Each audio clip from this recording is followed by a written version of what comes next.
For most fans, John Denver will always be the smiling voice behind Take Me Home, Country Roads, and Rocky Mountain High, a man who seemed built from sunshine, mountains, and peace.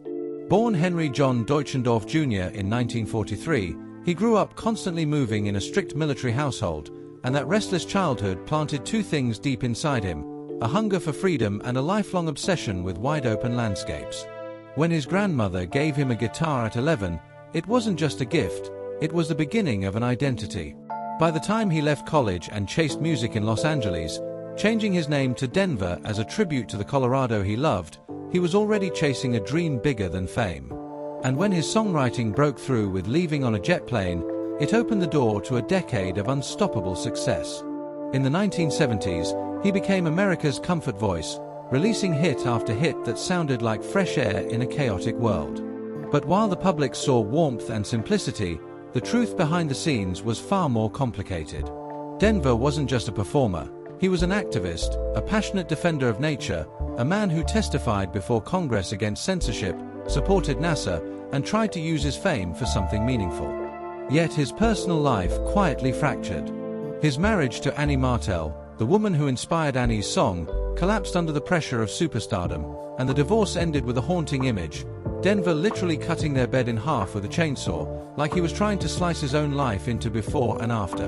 A second marriage followed, another painful ending, and by the 1990s the cracks were no longer just private, they were part of who he had become. And then came October 12, 1997, the day the mystery began.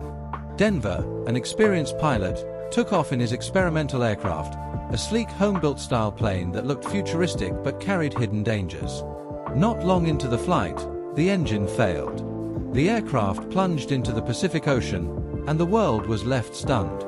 For years, people argued over what happened. Was it mechanical failure, bad luck, sabotage, or something darker? But the truth that emerged was brutally simple and deeply unsettling. The crash wasn't some unavoidable tragedy. Investigators concluded the plane's fuel selector system was positioned in a way that made it dangerously difficult to reach and operate mid-flight. During the flight, the valve was set incorrectly, causing fuel starvation, cutting the engine, and leaving Denver with no real chance to recover.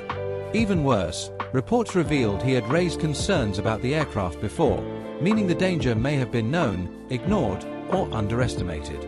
The John Denver mystery wasn't solved by uncovering a grand conspiracy, it was solved by realizing the nightmare was preventable. A flawed aircraft design, poor safety planning, and one fatal moment of cockpit confusion collided, and the man who sang about coming home never made it back. And that's the part fans struggle with most. John Denver didn't die in some poetic accident of fate. He died because something wasn't right, and nobody stopped it in time.